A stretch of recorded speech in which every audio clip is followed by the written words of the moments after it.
ইবাদত না নিয়ে যদি আজরাইলের হাতে ধরা পড়ে যাও, আল্লাহ বলবে কে লাথি মেরে জাহান্নামে ফেলায় দে, এটা গুণের মানুষ না।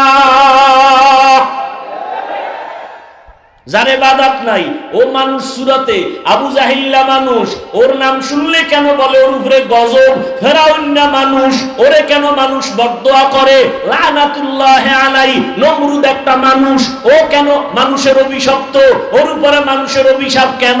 বলে মানুষ গুণের মানুষ, গুণের মানুষ না। আল্লাহ বলবে গুণের মাইক যেমন মানুষ ফেলে দেয়, এটা গুণের মাইক না।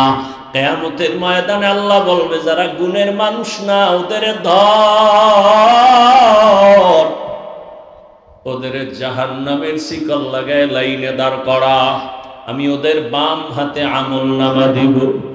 বাম হাতে যাদের আমলনামা দিবে, বেনামাজি গুনাহগার যাদের ইবাদতের গুণ নাই, আল্লাহ বলবে ওদের আমলনামা বাম হাতে দেওয়া মানে নিশ্চিত জাহান্নামে যাবে।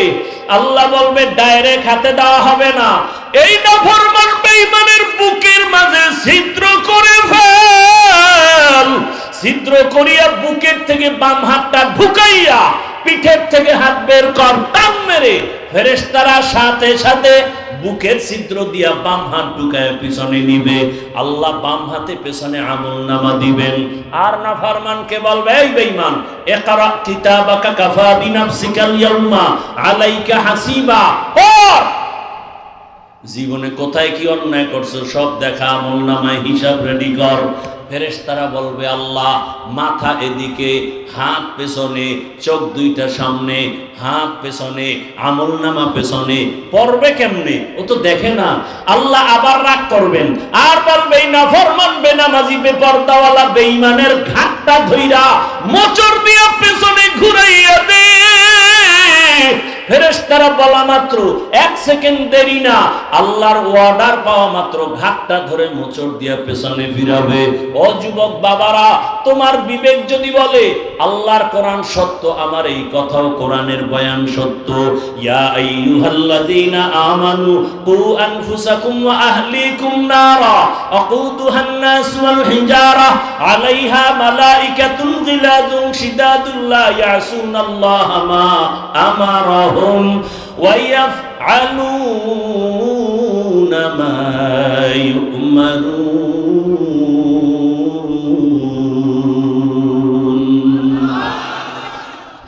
ফেরেশতাকে আল্লাহ যা বলবেন তাই। আর ইবাদতের গুণ নিয়ে যারা কবরে যাবে, আল্লাহ তাদের জন্য কবর জান্নাত বানাবেন। হাসরের ময়দানে আল্লাহ অর্ডার করবে, এই নাজাত পানেওয়ালা নেক আমলওয়ালারা, তোমরা যারা ইবাদতের গুণ নিয়ে আসছো, তোমরা খবরদার সূর্যের গরম সহ্য করতে পারবা না। আমি আল্লাহর কুদরতের ডান পাশে আরশে আজিম, ওখানে গিয়ে তোমরা অপেক্ষা করো। ইয়া আইয়াতুহান নাফসুল মুতমাইন্নাহ ইরজিই ইলা রাব্বিকি রাদিয়াতান মারদিয়াহ ফাদখুলি ফি ইবাদি ওয়াদখুলি জান্নাতি। আগে জান্নাত না, আগে আমার মহব্বতের বান্দাদের কাফেলায় ঢোক, এরপরে হলো জান্নাত। ও আমার বাবারা, মানুষের গুণ হলো ইবাদত। আর ইবাদত কোন সিস্টেমে করব? মন গড়া করলে হবে না, ইবাদতের নিয়ম জানা লাগবে, নিয়ম জানতে হবে। ইবাদতের নিয়ম জানতে হলে কোরআন লাগবে, কোরআন বুঝতে হলে হাদিস লাগবে। তুমি পড়তে পারো না, আলেম লাগবে, আলেম থেকে কোরআন হাদিস যাই না, ইবাদতের নিয়ম শিখা। ইবাদত করলে তুমি গুণের মানুষ। আর গুণের মানুষের জন্য বিনা হিসাবে জান্নাত। তাহলে কি প্রমাণ হলো? আল্লাহ এই কথা বুঝাবার জন্য বলে, আমি আগে মানুষ বানাই নাই, আগে কোরআন শিখাইছি, তারপরে মানুষ বানাইছি। অর্থাৎ যারা আলেম ওলামাদের কাছে যাইয়া কোরআন শিখা ইবাদত করবে তারা গুণের মানুষ। তাহলে গুণের মানুষ হওয়ার আগে কোরআন লাগবে, কোরআন দিয়া ইবাদত বুঝবে, তারপরে করবে, তারপরে গুণের মানুষ। আল্লাহ দেখে ইঙ্গিত করে বলেন, আমি আগে কোরআন শিখাইছি, তারপরে মানুষ বানিয়েছি। আর রহমান আল্লামাল কুরআন, খলাকাল ইনসান, আমি আগে কোরআন শিখাইয়া ইবাদতের মাধ্যমে গুণের মানুষ বানাইছি। অতএব যারা উলামায়ে কেরামের কাছে যাইয়া কোরআন হাদিসের মাধ্যমে যারা ইবাদত করবা, আলেম ওলামাদের পরামর্শ নিয়া যারা মানুষ ইবাদত করে গুণের মানুষ হইবা, তাদের জন্য আমি আল্লাহ জান্নাত বানায় রাখছি। এজন্যই বলছি বাবা, আমি হাফিজুর রহমান তো মানুষই না। বাদ দাও, আমরা যাদের থেকে লেখাপড়া শিখছি তারা আরো কত আল্লাহওয়ালা, তারা যাদের থেকে ইলম আনছেন তারা আরো আল্লাহওয়ালা। এক পর্যায়ে সাহাবায়ে কেরাম তো আরো বড় দামি। কেমন দামি? 10 জন সাহাবার নামে আল্লাহ জান্নাতের টিকিট দিয়েছেন, ঠিক নি? দুনিয়াতে টিকিট পাইছেন। জানা থাকলে বলেন, প্রথম 10 জনের মধ্যে প্রথম তার নাম কি বলেন? দ্বিতীয় জনের নাম কি? এইভাবে কতজন? তাদের ইতিহাসটা একটু খেয়াল করেন না? ও আমার পর্দার আড়ালের মা বোনেরা, ও আমার যুবক বাবারা, বৃদ্ধ বাবাজি, একটু ভালো করে শুনে নেন।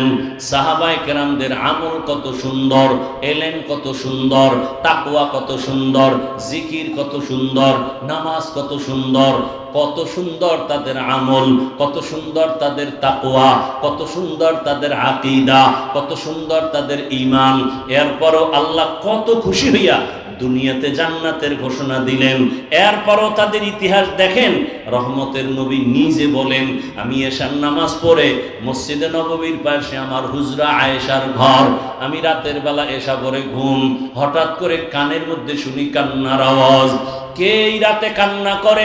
আমার কান সজাগ হয়ে গেছে। আমি ঘুম থেকে উঠলাম, ওইটা বাহির হলাম। বাহির হইয়া মসজিদের দরজার কিনারায় গিয়া দেখি ভেতরে একটা লোক নামাজে দাঁড়ায় কান্না করে গভীর রাতে। আমি ভালো করে নজর করে দেখলাম এই গভীর রাতে নামাজে কে কান্না করে। ভালো করে তাকায় দেখলাম সাধারণ কেউ না, আমার কলিজার সাহাবী, আমার জান্নাতের আল্লাহর ঘোষণা প্রাপ্ত সাহাবী।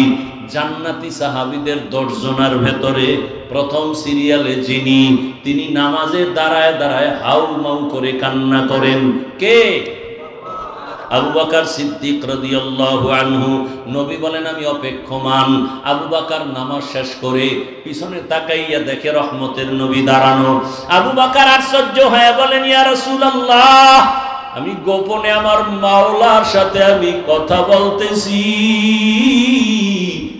আপনি কেমনে আবার এখানে হাজির হলেন? আবু বকর, তুমি জানো না তোমার কান্নার আওয়াজে আমার ঘুম ভেঙে গেছে, তুমি নামাজে দাঁড়ায় কান্না করছো কেন? আবু বকর বলেন, ইয়া রাসূলুল্লাহ, আল্লাহর আদালতে কেমনে যে দাঁড়াবো, হাসরের ময়দানে কিভাবে দাঁড়ায় জবাব দিব? বলে, এত ভয় কেন? বলে, আল্লাহর আদালতের ভয় বড় পাইতেছি। বলে, জান্নাতের টিকিট আপনার হাতে রেডি, এরপরও কেন ভয়? বলেন, ইয়া রাসূলুল্লাহ, আপনিই তো বয়ান করেছেন হাসরের ময়দান যেদিন কায়েম হবে, এই জমিন হবে কিয়ামতের মাঠ, আরাফার ময়দান সৌদি আরব হবে আল্লাহর এই স্টেজ, অথবা অনেকে বলছে সিরিয়ার জমিন। আল্লাহ যখন কিয়ামতের কায়েমের ঘোষণা দিবেন, সূর্যটা নিচে চলে আসবে, জমিন সব সমতল, মানুষগুলো ইসরাফিলের সিংহায় ল্যাংটা সব নারী পুরুষরা যার যার কবর থেকে দাঁড়াবে, দাঁড়ায় সব আল্লাহর আদালতে হাজির হয়ে যাবে। আল্লাহ বলবে, সূর্য নিচে নেমে আয়, তোর যত মুখ উপরে আছে নিচে কর, যত তাপ আছে ছেড়ে দে। সূর্যের তাপে এই মাটির জমিনটা তামা হয়ে যাবে। অন্যদিকে জাহান্নামের আওয়াজ এত বিকট আওয়াজ যে আওয়াজে হাসরের ময়দানটা থরথর করে কাঁপতে থাকবে। আবু বকর বলেন, ইয়া রাসূলুল্লাহ, আপনিই বয়ান করেছেন এত ভয়ঙ্কর হবে হাসরের মাঠ। আল্লাহ নিজেও রাগ করে আওয়াজ দিবেন, লিমানিল মুলকুল ইয়াউম লিল্লাহিল ওয়াহিদিল কাহ্হার। এমন কঠিন অবস্থা হবে, নারী পুরুষ সব উলঙ্গ, মাথার মগজগুলো ভাতের মারের মতো ঘুরতে থাকবে, জাহান্নামের আওয়াজে সবাই পাগলের মতো হবে। নবীরা পর্যন্ত যাদের গুনাহ নাই তারাও কান্নায় বেকারার হয়ে যাবেন। আদম নবী কাঁদবেন নিজের চিন্তা, উপায় কি হবে। মুসা নবী কাঁদবেন, আমার উপায় কি হবে। ঈসা নবী কান্না করবেন, আমার উপায় কি হবে। এমন এক পরিস্থিতির মধ্যে নবীরা যদি কান্না করেন, আমি আবু বকরকে যদি আল্লাহ ডাক দেয়, আবু বকর আমার জান্নাত পাওয়ার জন্য কি নিয়ে আসছো, এমন কি আমল?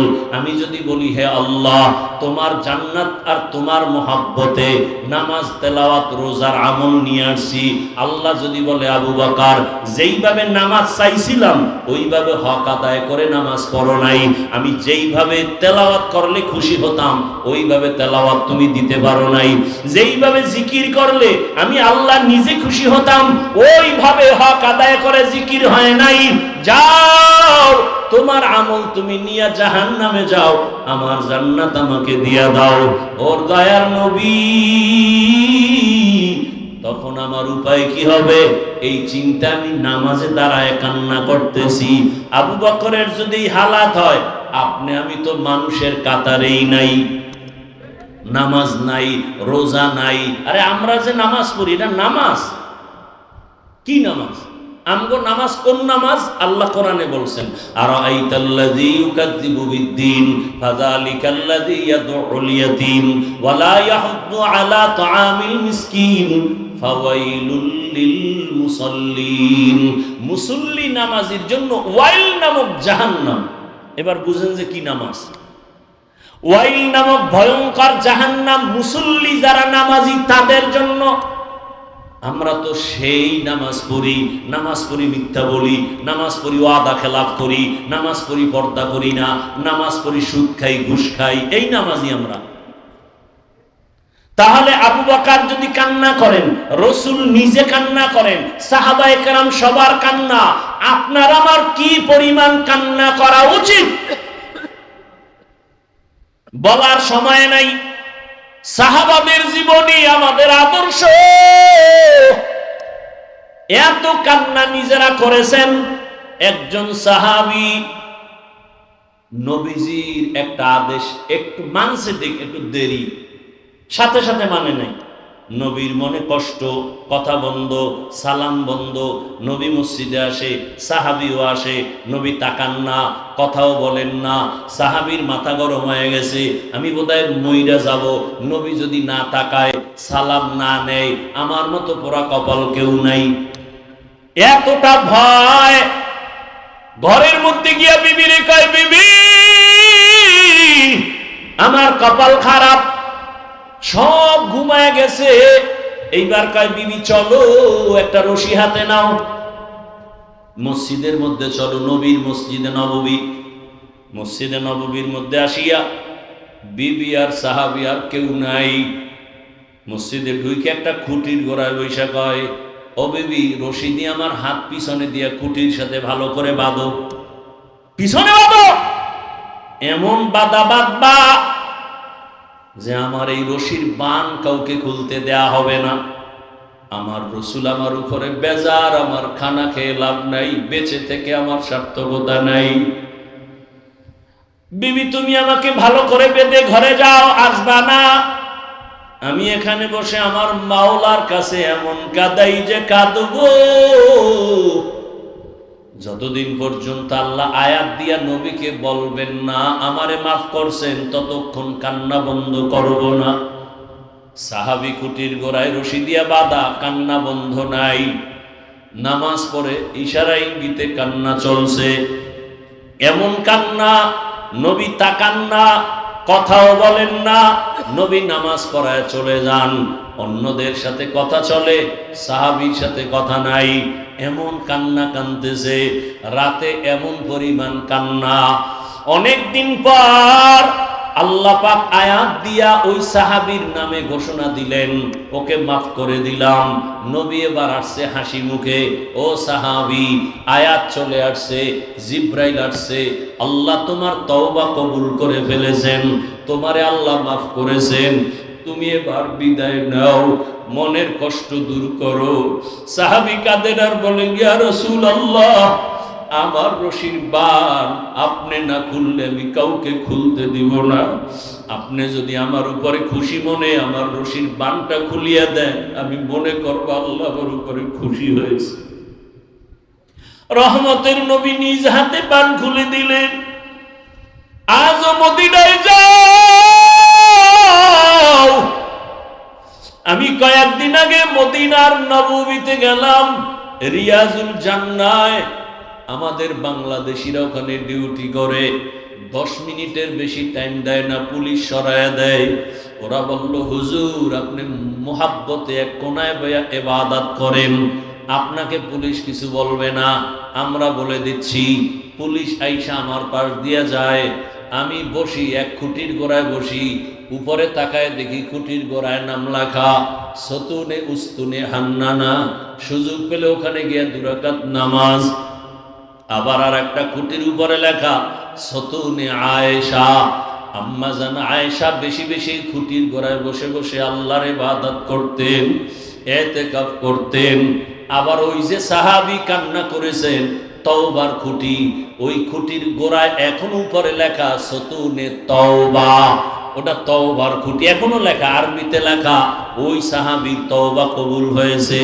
ওখানে গিয়া সিজদায় পড়ে কাঁদলাম, কারণ পুলিশেরা মোনাজাতে কান্না ওরা পছন্দ করে না, মনে করে বোধহয় এটা বলে বেদাতি, ওরা মোনাজাত দিয়ে কান্নাটারে ভালোবাসে না। সিজদায় গিয়া মনের মতো কাঁদলাম। ও আমার এলাকার মা বোনেরা, ও আমার যুবক বাবারা, ও আমার বৃদ্ধ বাবাজিরা, এতক্ষণ যে এত কষ্ট করে চিল্লাইয়া বয়ান শুনাইছি, একবারও কিন্তু আমি আপনাদের বলি নাই আমার মতো দাড়ি টুপি লাগায় বুজুর্গ হয়ে হাতে তসবিহ নেন। বরং আমি আমার যুবক বাবাদের বলি, ও আমার কলিজার যুবক বাবারা, আমি একবারও বলি না কওমি মাদ্রাসায় যাও, তাবলিগে না গেলে তুমি জাহান্নামী, পীরের কাছে না গেলে তুমি জাহান্নামী। বরং আমি বলি, বাবা আমাদের লাইনে তুমি আসবা বাধ্য না, তোমাকে আমি আরো চাই তুমি স্কুলে কলেজে পড়ে ডাক্তার হও, ইঞ্জিনিয়ার হও, প্রফেসর হও, এসপি হও, ডিসি হও, ওসি হও, তুমি একজন এমপি মন্ত্রী, তুমি একজন চেয়ারম্যান হও, তুমি একজন ব্যবসায়ী চাকরিজীবী হও। তবে আমার বিদায় বেলা একটা দাবি, বেয়াদব হইও না রে বাবা। তুমি ডাক্তার হয়ে যদি বেয়াদব হও, তাসলিমা নাসরিনের মতো জুতা খেয়ে দেশ থেকে পালিয়ে যেতে হবে, মরণের পরও লাশটা জন্মভূমিতে আসবে না। ডাক্তার হও বেয়াদব হইও না, ইঞ্জিনিয়ার হও বেয়াদব হইও না, তুমি একজন জনপ্রতিনিধি হও বেয়াদব হইও না। বলবা হাফিজ ভাই বেয়াদব হব না, কথার ব্যাখ্যা কি? ভালো করে শুনুন রে বাবা, 3 জায়গায় বেয়াদবি করবা না। আল্লাহর কসম, যদি বেয়াদবি করো মরার আগে তোর ধ্বংস শুরু হয়ে যাবে। 1 নাম্বার জায়গা মা বাবা, 2য় জায়গা শিক্ষক, 3 নাম্বার জায়গা উলামায়ে কেরাম। এই 3 জায়গায় বেয়াদবি করলে, মা বাবায় যদি কষ্ট পায় নিঃশ্বাস ফেলেই দেয়, খোদার কসম মরার আগে ধ্বংস শুরু। যদি শিক্ষক তোমার ব্যবহারে কষ্ট পেয়ে নিঃশ্বাস ছাড়ে, ধ্বংস শুরু। আলেম ওলামা যদি তোমার ব্যবহারে কষ্ট পাইয়া নিঃশ্বাস ছেড়ে দেয়, খোদার কসম ধ্বংস মরার আগে শুরু। অনুরোধ করে বলছি, তোমার মতো কত যুবক আছে জেনারেল লাইনে পড়ে, জীবনে মাদ্রাসায় যায় নাই, অথচ স্কুলে পড়িয়াও নামাজ ছাড়ে না, কলেজে পড়িয়াও নামাজ ছাড়ে না। মিথ্যা বলছি? তোমার কপালে কারো বরদোয়া লাগছে নি, না হয় তুমি পারো না কেন? মা বাবার বরদোয়া লাগাইছো নি, না হয় তুমি নামাজ পড়ো না কেন? তোমার মতো যুবক র্যাব আর্মি পুলিশ বিডিআরের চাকরি করে নামাজ পড়ে, বলো তুমি পারো না কেন? তোমার মতো যুবক ডাক্তার, প্রফেসর, ইঞ্জিনিয়ার, এমপি মন্ত্রী অভাব নাই, ব্যবসায়ী চাকরিজীবী, এসপি ডিসি 5 ওয়াক্ত নামাজ পড়ে নাই? তোমার মতো যুবক রাস্তায় গাড়ি চালায়, নামাজ বাদ দেয় না, বলো তুমি কেন পারো না? তোমার মতো যুবক নদীর মধ্যে মাছ ধরে, নামাজ ছাড়ে না। তোমার মতো যুবক কৃষি কাজ করে, শ্রমিকের কাজ করে, নামাজ বাদ দেয় না, বলো তুমি কেন পারো না? তুমি কি মনে মনে ভাবছো হুজুরেরা মিথ্যা কয়? মনে মনে ভাবছো কোরআন মিথ্যা? একটা প্রমাণ দে, এখন দাড়ি কেটে ফেলবো, দুনিয়ার সব কোরআন জ্বালায় দেব, যদি একটা ভুল বের করে দিতে পারো। পারবা? পারবা না। বরং তোমার বড়রাও অপচেষ্টা করে পারে নাই। অতএব তোমার হাতে পায়ে বিনয়ের সাথে অনুরোধ করে ধরে বলি, আর নামাজ ছাড়িও না। জীবনে মনের ঝাল মিটায় এত গুনাহ কম করো নাই। মনে শখ লাগছে নামাজ পড়বা না, পড়ো নাই। মনে শখ আসছে দাড়ি কাটবা, কেটেছো। মনে শখ লাগছে পার্কে যাবা, দৌড়ায় গেছো। মনে শখ লাগছে সারা রাত মোবাইলে গুনাহ করবা, করেছো। এখনো কি তওবা করবা না? ও পর্দার আড়ালের মা বোনেরা, আপনার মতো কত মা কত বোন এই এলাকায় এখনো আছে, পর্দা করে, নামাজ পড়ে নাই, মোবাইলে সময় নষ্ট করে না, স্বামীর মাল হেফাজত করে। আম্মা জানেরা, বোনেরা, আপনারা কেন নামাজ পড়তে পারেন না? কয়দিন আর মার্কেটে ঘুরিয়া নিজের ইজ্জত নষ্ট করবেন? একটা সন্তানকে আদর্শ ডাক্তার বানায় যান, আদর্শ ইঞ্জিনিয়ার বানায় যান, আরে আদর্শ কোরআন পড়নেওয়ালা বানায় যান। আপনার সন্তান যদি আপনার আদর্শ পাইয়া সুন্দর ব্যবহার দেয়, কোরআন শিখতে পারে, ডাক্তার হইয়াও কোরআন তেলাওয়াত করবে, নামাজের সময় নামাজ আদায় করবে, আপনাদের জন্য দোয়া করবে। নিচে যুবকের লাশ দেখা যায় না, ঘুমের বিছানায় লাশ, কোন দিন মরণ হবে জানা নাই। এখনো সময় আছে, তওবা করেন। মনেরে বুঝান রে মন, জীবনে কত স্বাধীনভাবে চলছি আর গুনাহ করেছি। আজকে থেকে তৈরি হয়ে গেলাম, আমার মতো নারী যদি নামাজি থাকে আমি কেন পারবো না? আমার মতো নারী যদি স্বামীর খেদমত করে আমি কেন পারবো না? আমার মতো নারী যদি মোবাইল না চালায় আমি কেন পারবো না? আমি একটা ভালো সন্তানের মা হইয়া কবরে যাই, পারলে আলেমের মা হইয়া যাই, পারলে হাফেজে কোরআনের মা হইয়া যাই। যদি জেনারেল লাইনেও সন্তান থাকে, অন্তত আদর্শওয়ালা সন্তানের মা হইয়া কবরে যাই, আপনার জীবন ধন্য। যুবক বাবারা, এখনো সময় আছে, মনটাকে বুঝাইয়া তওবা করো। আল্লাহকে বলো, হে আল্লাহ, আমার মতো যুবক জেনারেল লাইনে থাকিয়া 5 ওয়াক্ত নামাজ পড়ে যদি চাকরি করে, ব্যবসা করে, আমি জীবনে তো গুনাহ কম করি নাই, আজকে থেকে তওবা করতে চাই। হে আল্লাহ, আপনি আমাকে এই মাহফিলের ময়দানে নিয়ে আসেন, আমি তওবা করি, আর নামাজ ছাড়বো না, দাড়ি কাটবো না, বেপরদায় চলবো না, মা বাবার সাথে বেয়াদবি করবো না, শিক্ষকের সাথে বেয়াদবি করবো না, ওলামায়ে কেরামের দোয়া পরামর্শ নিয়া নবীজির সুন্নাত অনুযায়ী জীবন চালাবো।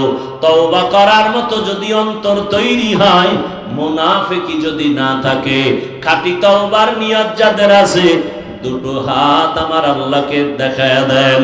আয় আল্লাহ, হাতগুলো কবুল করে নেন। আয় আল্লাহ, আমাদের তওবা কবুল করে নেন। তওবার উপরে মজবুত হইয়া চলার তৌফিক দান করেন, আমিন। বাবারা, আল্লাহর কাছে খাঁটি তওবা। আলেম হতে পারেন নাই, আলেমকে মোহাব্বত করবেন, সহযোগিতা করবেন। এই যে মাদ্রাসা, আজকে মাদ্রাসার কারণে এখানে বয়ান, এখানে আমরা আসছি, আরো ওলামায়ে কেরাম, মিজান সাহেব হুজুর কত দোয়া করলেন, এই মাদ্রাসার কারণে এলাকায় রহমত। মাঝে মাঝে দেখেন, আজানের 1 ঘন্টা আগে এসে দেখবেন, মাদ্রাসার বাইরে দাঁড়ায় শুনবে বাচ্চাদের চোখের কান্নার আওয়াজ।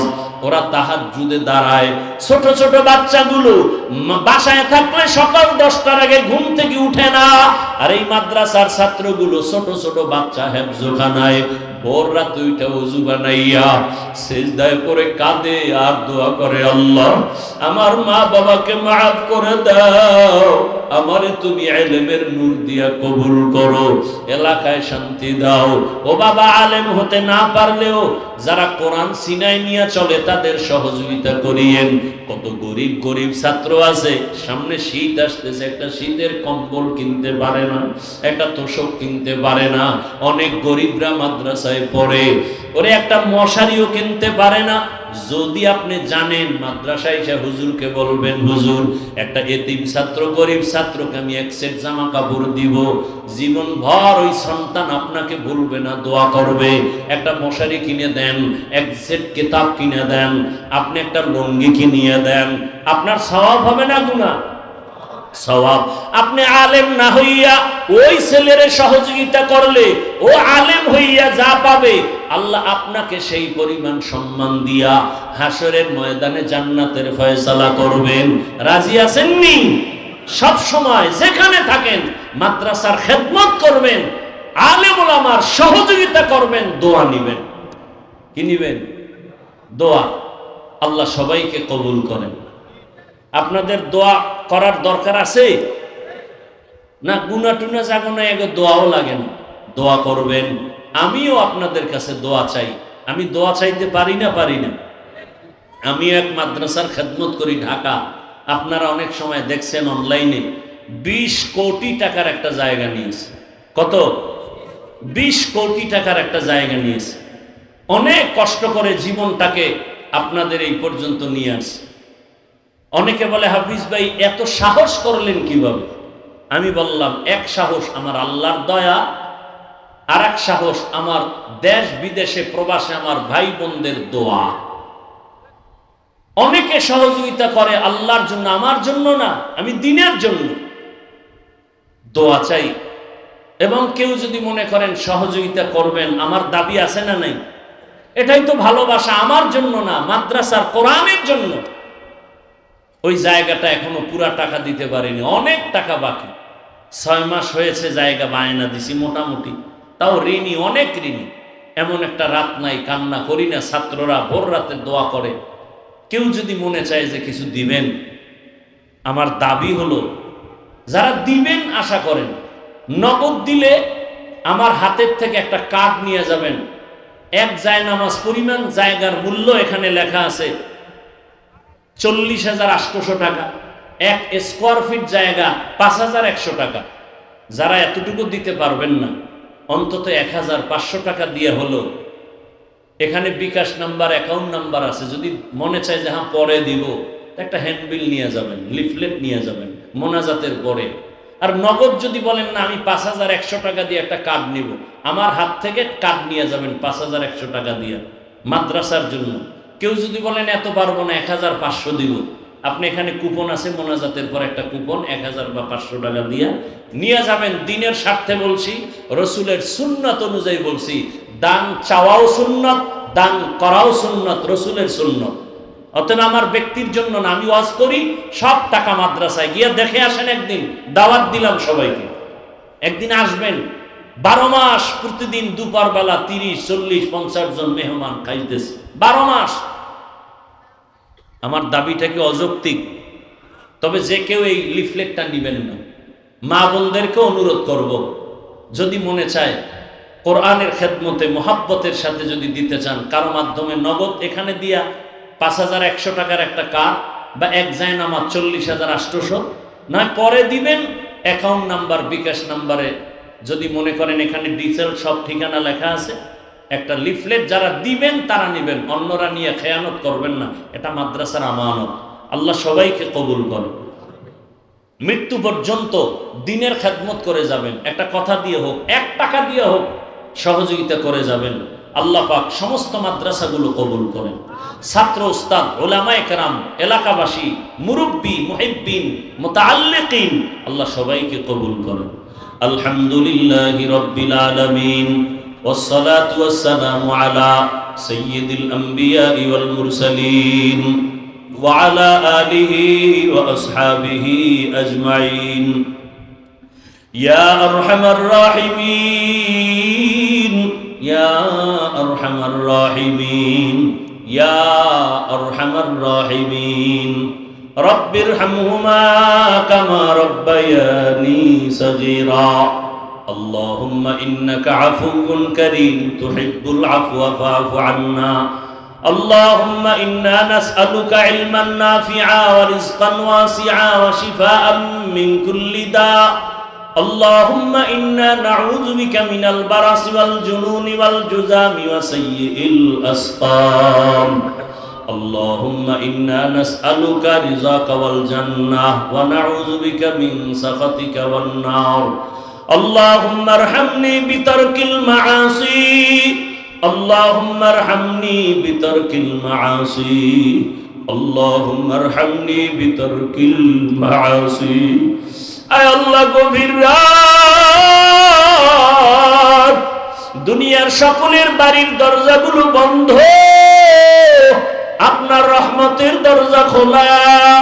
আমরা সবাই গুনাহগার, জাহান্নামের আসামি। আপনার দরওয়াজায় তওবার নিয়তে হাজির হয়েছি, আর গুনাহ করব না রে আল্লাহ।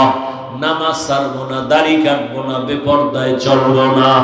মা বাবার দোয়া নিয়া, শিক্ষকের দোয়া নিয়া, উলামায়ে কেরামের দোয়া পরামর্শ নিয়া নবীজির মুহাব্বতে আদর্শ মেনে চলবো। আমাদের তওবা কবুল করে নেন, জীবনের গুনাহ মাফ করে দেন।